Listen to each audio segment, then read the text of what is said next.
Hey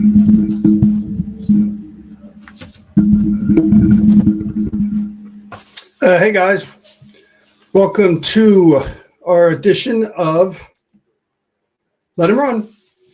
This morning, today, we're going to cover the races 7 through 11 at Gulfstream Park.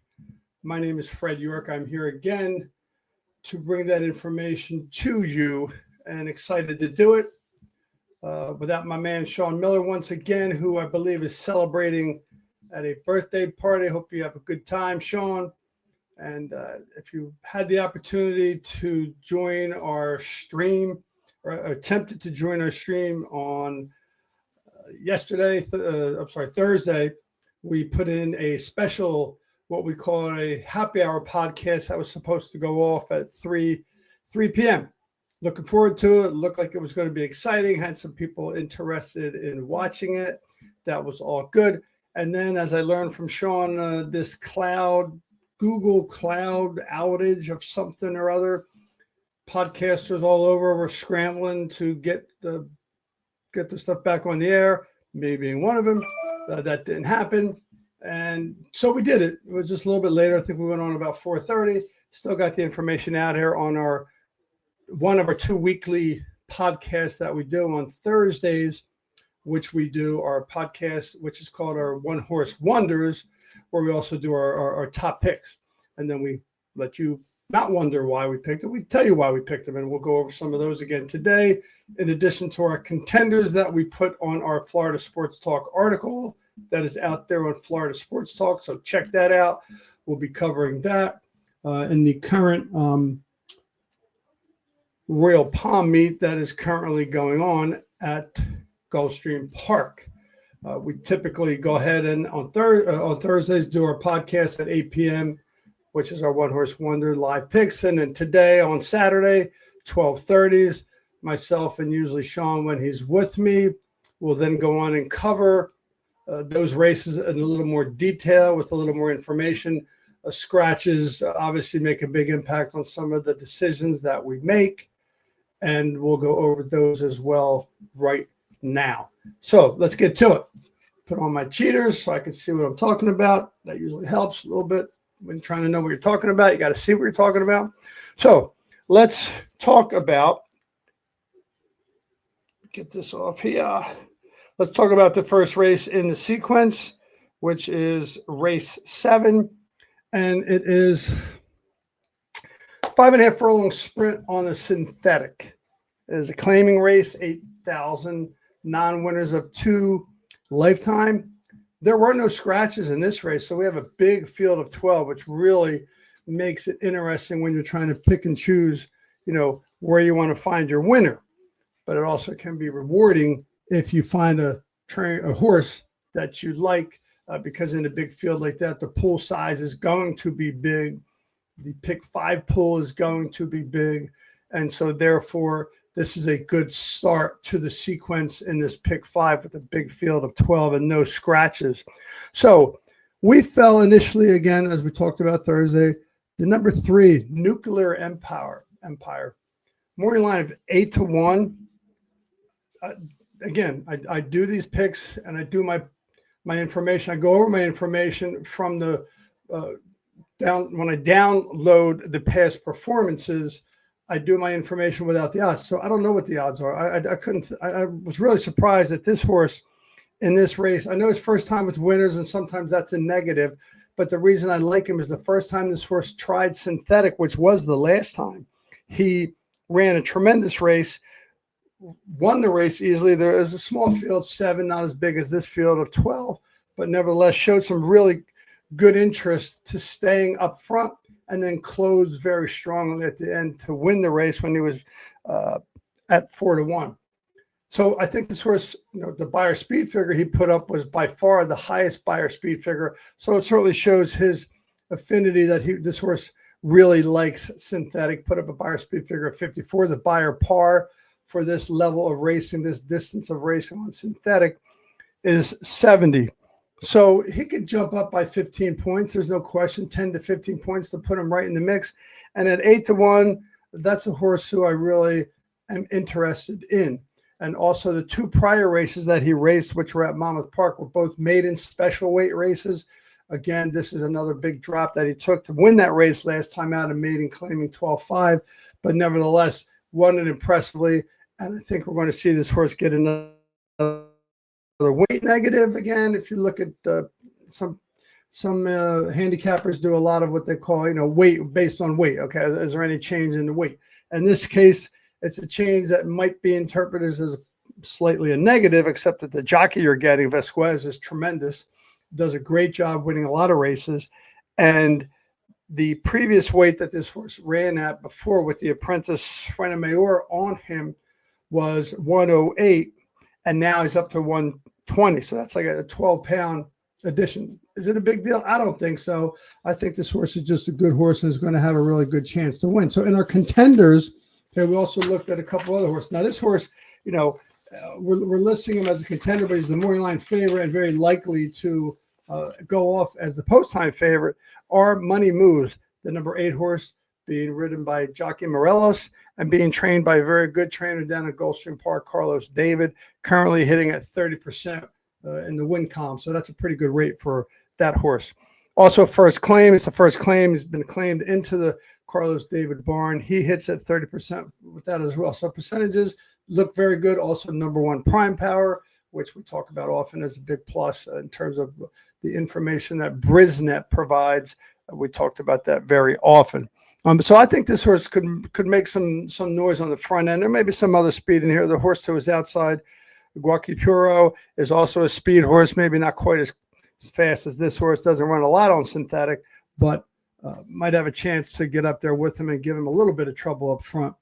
So that's another horse that has a good chance. Obviously, probably the morning line favorite. Sure, he has a good chance, but we like the number 3 horse as our top pick, Nuclear Empire. Another contender in this race, very likely going to be bet down as well, is because who's aboard him? Zayas is aboard this horse, the number 10 horse. Venezuela is gold. His morning line is 4-1. And again, whenever you get the combination in terms of trainer, jockey together on a horse like that, Venezuela is gold, Safi Joseph Jr., and Edgar Zayas, there's no question that line is going to go down from 4-1. He's getting blinkers on. That should help because his last 2 races, he got bumped, didn't get a good start. So very likely that's the purpose of why they put the blinkers on, clearly get him a little more focused and not be distracted by things going on around him as they come out of the gate. So his morning line is 4-1. The number 10 horse, Venezuela is gold, is our other contender in that race. So there's your field, and that's what we look at in that race. That was race 7. We're going to move on right now to race 8, which is the second leg of this pick 5 sequence. It is a maiden claiming 25K, 6 furlongs on the dirt. And there was one scratch. That was the scratch of the 9, put us down to a field of 8. And now there is just one first-time starter in the race, and that first-time starter will be the 3, Juan Kamani. That horse is the lone first-time starter. Certainly any first-time starter could be anything. When we talk about a horse that has not raced yet, you'll often hear handicappers use that term. Could be anything. Well, we don't know. We're going to find out today, but certainly I have fallen, as we talked about on Thursday, the number 1 horse, Migratory, being ridden again by Morelos, being trained by the very hot trainer, Laura Cazares, hitting at 30%. We talked about buyer speed figure and what that means, and a buyer par in terms of the race itself, in terms of the class, the surface, etc. And the buyer speed figure par in this is 68. Now, some people put a lot of value into buyer speed figures. Certainly, you need to be aware of it. It doesn't always mean whoever has the highest buyer speed figure will win the race. That's not a given, but it certainly is something to include in whatever elements you decide to look at that help you decide your pick and which horse is going to be your big horse. So this horse had a 75 buyer speed figure at this distance 2 back. He lost that race. It was in a little bit the same level at Gulfstream Park. Same jockey on him. Came in second to a horse called Grim Reaper, who came out next time and won again. So he raced against a very good high-quality horse, and I think that's going to be a factor in why this horse is very likely to be the winner. Also had a nice workout on May 31st, breezing out of the gate, which means they timed the horse for the run coming out of the gate. And I think they wanted to sharpen up his gate break a little bit to be sure that he gets out properly and has a good chance to be in the mix right from the beginning in this 6 furlong sprint. So that's our number 1 pick in the 8th race, the number 1 migratory. Also at this race, interesting to note, again, you can pick and choose which elements you decide to use to make your choices. But the rail at 6 furlongs on the dirt at Gulfstream Park hits at 26%. So clearly that's another advantage. Again, doesn't mean the horse is definitely going to win, but it's just another opportunity for you to get something to put into your bowl that you mix up when you decide to make your picks. So the other contenders that we picked in this race, I got a horse that's a little bit of a price at number 2, Listen Up Chance. This horse is shortening up. He's going from twice he's ran at 7 furlongs and showed speed both times. And he just came up a little short at the end, finished 3rd last time out, 2nd last time out, but certainly clearly has the speed to get to the lead each time. He's raced twice. This is his 3rd time being ridden, this time by Meneses, Jockey Meneses, trained by Luis Gonzalez. Certainly, I think has a chance to get the W next to his name for the first time. 3rd time racing, and the last time out he raced against a very good sprinter, even though it was 7 furlongs. We know they call it a sprint. It's a little bit of certainly an elongated sprint, but XY Prime, very good horse, a good record, also a horse that wins a lot. So he came in 2nd or 3rd, to that race, to that horse in the race last out. So I think this horse at 6-1 is certainly a horse you want to consider. He's dropping again from what they call it the biggest drop in horse racing, dropping out of a maiden special weight, which is what he raced last time. Both of his last 2 races were at Tampa, 7 furlongs on the dirt out of a maiden special weight. The race before that was the same level of this race, a maiden claiming 2,500 at Tampa, and he raced very well and just came in 2nd. So this horse at 6-1 is certainly a horse you want to include in your mix at a price. Our other contenders, number 6, Adversary. Again, a contender, but the morning line favorite at 2-1. And I think, this horse should be the morning line favorite. I certainly use him as a contender. Our top pick, we gave our reasons why we like the number 1 migratory. Again, this horse being ridden by top jockey Edgar Zayas is going to get a lot of attention. Certainly going to take this horse and certainly bring his morning line down from 2-1 at post time. Going to be a lot less, most likely to be a lot less than that when you get that combination together or Edgar Zayas on board for any trainer. He's riding for Edward Plaza. This horse just recently got gelded. The trainer's stats are very good. 3rd off a layoff, which is what this horse is. He's raced 3 times in his life. He took a little break after his first time he raced in November, came back in April, raced again in May, and now it's 3rd off, and the trainer hits at 33% out of third off the left. And when I see a number like 33%, I think, is that really 1 out of 3 or is it 2 out of 6? Well, no, it's 9 out of 30. The sample size was pretty big, 30. So he knows how to get a horse ready when horses had a little layoff. So those are the horses we like in race 8. Our top pick, the number 1. Our 2 contenders, the number 2 and the number 6. All right, let's move on to race 9. Nice little race here. That is a mile on the turf. Optional claiming 25K. Non-winners of 1 lifetime, going 1 mile again on the turf course for fillies and mares. This horse had 1 scratch, the number 9, which still left us a big field, a field of 10. Again, another big race where the pools are likely to be big. The decisions are going to have to be made based on what you think is going to be the best horse to win. Anytime you get a big field like that, that's both a blessing and mostly a blessing. I'm not going to say it's a curse, but it certainly makes a lot of sense to look at the numbers in the pool. The pool price, the pool will be big because of the number of horses in it, and that helps a lot both for that individual race as well as the pick 5 if you are so inclined to be involved in this late pick 5 at Gulfstream Park. So again, race 9, I finally got onto a favorite, or at least a second choice. Our top pick is the number 7, Smiling Ellie, number 1. Prime Power, something we put a lot of weight in. I think this horse is sitting in a good race. His morning line is 5-2. He's being ridden by Morelos, Jockey Morelos, another, again, good turf jockey as well. About a week ago, put in a really nice workout at 4 furlongs on the synthetic, ran 47 seconds in 4 furlongs. So this horse, I think, is sitting on a big race. And again, a decent morning line of 5-2. The morning line favorite, which is cool. But Gulfstream Park, Lakes Gulfstream Park, raced there 3 times, won once, came in second twice. At this distance, he raced 4 times, won twice, came in second twice. So the distance and the location are both good for her. So I think this horse has a big chance to win, and that's why she's our number 1 pick, also as the number 1 prime power. Couple contenders. This is a very interesting long shot in this race. In my opinion, 8-1 morning line. The number 1 horse, Lionosa, I think has a really good chance.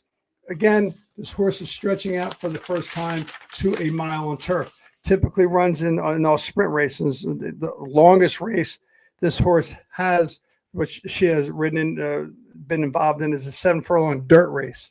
So certainly that's the longest distance this horse has raced. All the other races were sprints at 5 furlongs, straight up 5 furlongs. So why do we pick this horse? Well, anytime a horse has speed, and this horse is also the lone speed in the race based on the information we gather from sources like Brisnet, and this horse is the lone speed, which is a plus. And also the distance Tomlinson, which again, if you're not familiar with Tomlinson, it's a factor that goes into deciding a number where anything above 300, even 350 is good in terms of what they're rating. In this case, they're rating the horse's ability to get this distance. And this horse has a 395 Tomlinson rating. Don't know why it took them so long to put this horse into a route race, which is what this is at 1 mile, but she should relish the distance, and with the speed, may be able to hold the speed up long enough to hold on for the win. And I'll take a chance with that horse at 8-1 as one of my big contenders. Another horse, again, another price, is the number 3 horse, Ireland bred Armada Rising. Just broke the maiden last out, which was her 3rd try to break her maiden, which she did impressively. Made a nice closing run at a mile at Gulfstream Park. Previously, she raced up in New York at Aqueduct, and previous to that, she raced in Ireland. So she's fairly young, certainly has a lot of upside. Being trained by Ron Falcone Jr., who's a great trainer who is hitting at 30% as well. Ridden by a very interesting jockey who is certainly an experienced jockey. Previously was in the booth doing announcing for the NYRA, and now is back in the saddle again. Been back in the saddle for quite a little while now. But Raj Marag is riding this horse again, and broke the maiden with this horse the last time out in a nice maiden special weight race from the rail with 9 horses in the field. So again, at a price, that's another horse you should consider to take a look at in that race, race 10. I'm sorry, race 9. So in race 9, again, our top pick is the 7, Smiling Ellie. Our contenders are the number 1 horse, Lionosa, at 8-1, and number 3, Armada Rising, Ireland bred, at 10-1. Okay, let's move on to the 10th race. What happened? Okay. Our top pick and our top contender got scratched, so we had to reload, reshuffle, which can happen. That's why we talk about this on Thursday. We say, okay, we make our picks. I do my top picks and 1 horse wonders without the odds, meaning I do that before then. Sometimes I will get the odds when we go on the air on our podcast on Thursday at 8 o'clock. But when I'm doing the picks myself and I'm breaking down the races, I don't know what the odds are. I'm just using the past performances as they sit in front of me. So in race 10, we scratched 2 horses, the number 6 and the number 7. So we went down from a field of 7 to a very small field of 5. We lost our top pick, the number 6, Fulanito, who was the morning line 9-2. I was very excited about this horse being 9-2 because he was the front runner. Jockey Zayas was on him. I know Jockey Jaramillo was on him. You know, he was going to pull him to the front and give him a good chance to win. He's gone. One of our contenders, the number 7, Sousa Summer, who was the morning line favorite at 2-1, had a lot of backlash. I was looking forward to seeing this horse run out of Victor Barbosa's farm, but now he is gone too.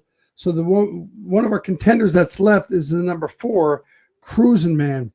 He he is morning line was 6-1. So he was one of our contenders at 6-1. He's shortening up to 5 furlongs, and I think that's going to help this horse a lot. It was being ridden by Jersey Joe Bravo. I guess Jersey Joe got stuck in Jersey because the horse is now being ridden by Luca Panici. So a different jockey than was scheduled to ride, but I don't think that matters. Luca Panici is a very good rider down there at Gulfstream Park. This horse does have some speed, clearly. At 6-1. He's shortening up from 5.5 furlongs to 5 because every time he's raced a little further than 5 furlongs, he's had some trouble. The last race was 5.5 furlongs on synthetic, and this race is on synthetic as well, but he's shortening up, more importantly, from 5.5 to 5 furlongs. And I think that's going to make the difference in why this horse has a big chance to win at 6-1.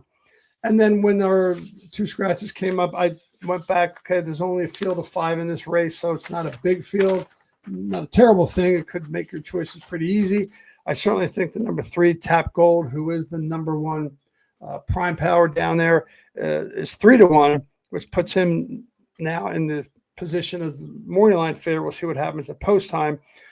Going back to the preferred surface that this horse, last 2 times out, it raced 5 furlongs on turf. I don't think that this is this horse's preferred surface. At Gulfstream Park synthetic, he's raced 12 times. He's won 5 times. He's coming second 3 times and coming third 2 times. So clearly, Gulfstream Park and synthetic is this horse's choice. And at the number 1 prime power, interesting jockey on board, getting a weight break, Apprentice Greenidge. Good jockeys, got a couple wins under his belt already. A lot of wins this horse has got a good lifetime record. Certainly, possibly the deserved favorite by the time the morning line breaks down at post time. But again, 2 scratches put this down to a field of 5. It always makes it a little bit more challenging in terms of having 5 horses. We all prefer probably bigger fields, but nevertheless, it could make your work a little easier when you're looking to add this race in the pick 5, where your choices are a little less. So again, we went with the number 4 as our top pick, Cruising Man, at 6-1, shortening up to 5 furlongs, going to help this horse out a lot. And the number 3, Tap Gold, 3-1, likely to be the post time favorite. Love synthetic, and those are the 2 likely horses. I think they're the only horses I would use in any of your horizontal bets if you're doing a pick 3 or a pick 4 or a pick 5. I would definitely consider just use. Anyway, okay, on to race number 11, another maiden claiming race, 17K. Again, these maiden claiming races are very difficult. We had 2 scratches, but those scratches were only the also eligibles, so we're still left with a very big field of 11. Went from a field of 5 in the last race, short small, to a field of 11 big in this race. So it helps us out in terms of the pool, as we said, helps us out in a lot of different ways, having a big field. So when we look at this race, there's lots of horses with experience, some horses that had not much experience. And our decision, we went with the number 10 horse, Golden Valley, is a price of 5-1. And this horse is being ridden. Thankfully, I had a chance to pick a horse that had my jockey on it, and he stayed on it. Ismael Jaramillo is riding this horse for the first time. And this horse has some back speed. He's 4 back. He raced a really good race at 7.5 furlongs at Gulfstream Park on the turf. The last race that he was in was a synthetic last time out at 1 mile and 16th. So I think dropping to a better level that this horse can compete in is going to help. I mean, 4 of his 5 races have been in maiden special weights, pretty high levels of racing here at Gulfstream Park. 2 back was a maiden claiming race, but it was maiden claiming 35K. Now he's dropping down to maiden claiming 17,000. So I think this horse definitely has a big chance. I love the price at 5-1. Didn't get any scratches. Didn't think that's a big deal. I think he's got enough time from out there at this distance to get a good run and to put himself in good position with Jaramillo in the saddle to get her into a good position to win. So that's our top pick, the number 10, Golden Valley. Other contenders, again, we're going to go back to probably the likely favorite, or more, I should say, post-time favorite, morning line favorite at 5-2. The number 1 horse, the Argento Bolt. Again, you're getting Zayas and so Safi Joseph Jr. together. So clearly that combination and a morning line of 5-2 is certainly going to be much less than 5-2 once those gates open. He raced from the way outside the last time to way inside. He's on the rail this time. Number 1 prime power, second off the layoff. Clearly a very competitive horse in this race, has some experience. So that would certainly make your choice easy to look at that horse if that's the only horse you want to follow on. But again, my top pick was the number 10 Golden Valley.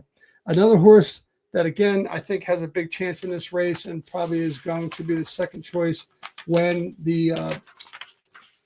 post time comes is the number 6 horse, Giddy Up Baby.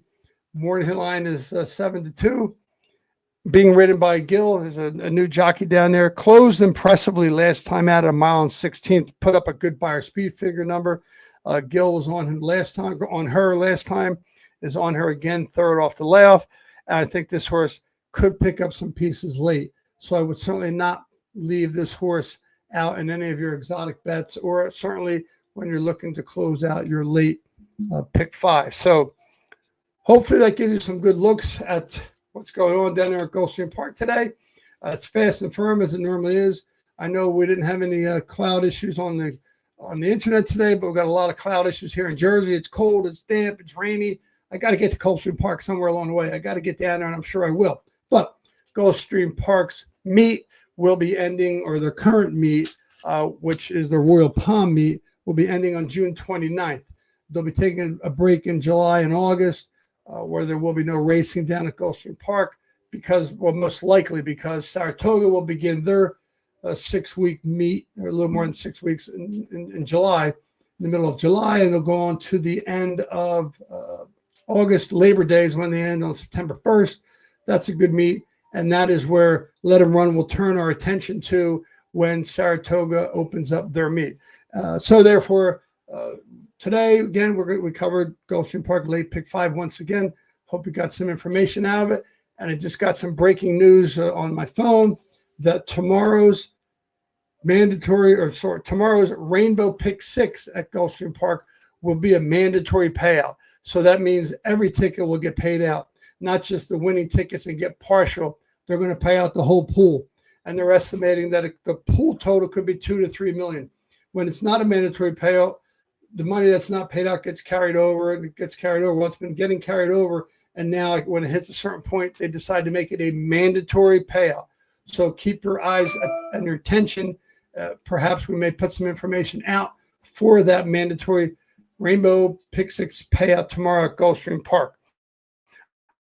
I talked a little bit about this. The Rainbow, sorry, not the Rainbow, caught up with the Rainbow again. The turf, they call it the Tropical Turf Pick 3, which is races 5, races 9, race 11 at Gulfstream Park today.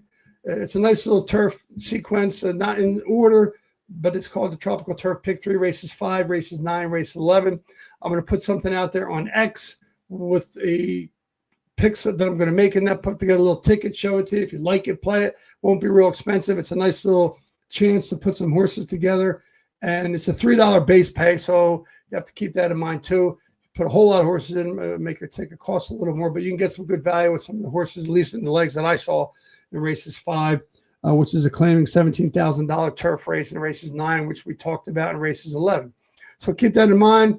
Thank you for watching. Don't forget to hit subscribe, like. We'll talk to you again on Thursday, and if not, you'll hear from us on X regarding the Pick 6 tomorrow, mandatory Pick 6 payout. So thank you again for watching. I hope it's warm and sunny wherever you are, and good luck. And don't forget, let 'em run.